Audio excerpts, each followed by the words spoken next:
Bentrok pun pecah, botol dilempar, mobil dibakar, gas air mata meledak. Sebuah kabupaten yang tenang berubah menjadi sorotan nasional. Selamat datang di PUS, pesan untuk setiap hati dari Urincan Siahaan. Merdeka!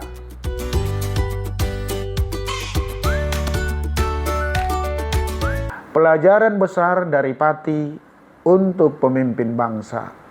Salam PUS. Belajar dari sesuatu membuat kita cerdas.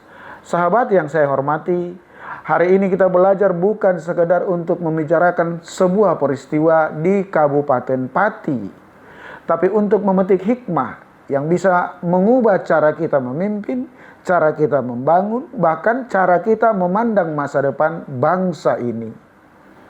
Kita akan bicara tentang sebuah fenomena, tentang kebijakan yang mengguncang, tentang rakyat yang bersuara lantang, dan tentang pelajaran yang mahal harganya. Kisah awal, ketika pajak naik 250%, bayangkan di sebuah kabupaten yang dikenal dengan bumi Minatani, Pati tercinta, Bupati Sudewo mengumumkan bahwa PBB P2 akan naik bukan 10%, bukan 50%, tapi hingga 250%. Tujuannya meningkatkan pendapatan daerah yang selama 14 tahun nyaris tak berubah. Fakta mencatat pendapatan PBB Pati hanya sekitar 29 miliar rupiah. Kalah jauh dengan tetangga seperti Jepara yang mencapai 75 miliar rupiah. Niatnya membangun rumah sakit yang lebih layak, memperbaiki jalan yang penuh lubang, dan menggaji honorer yang selama ini digaji seadanya. Niat yang baik, tapi cara penyampaiannya terlalu cepat, terlalu mendadak, dan sayangnya kurang menyentuh hati rakyat.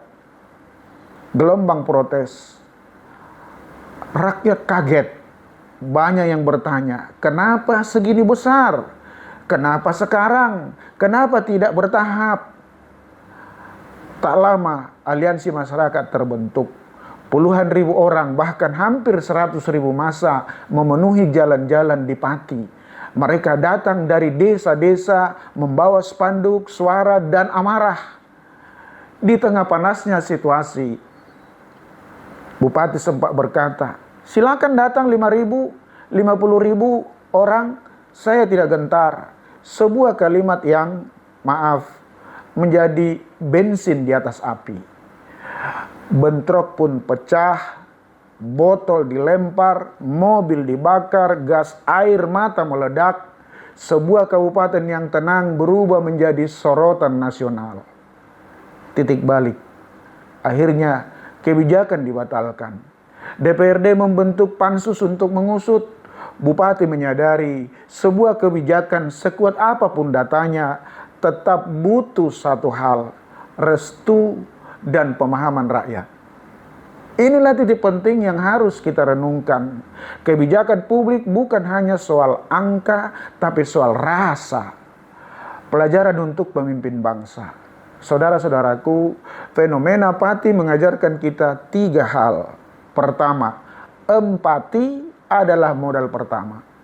Negara-negara maju selalu memulai kebijakan dari mendengar rakyat. Di Finlandia, sebelum aturan pajak baru diterapkan, ada konsultasi publik yang melibatkan masyarakat dari kota sampai desa. Kedua, komunikasi lebih penting dari keputusan. Rakyat mau diajak bicara, mereka mau diberi alasan, mau diajak menghitung, mau diyakinkan. Tanpa itu, kebijakan sebesar apapun akan dianggap ancaman.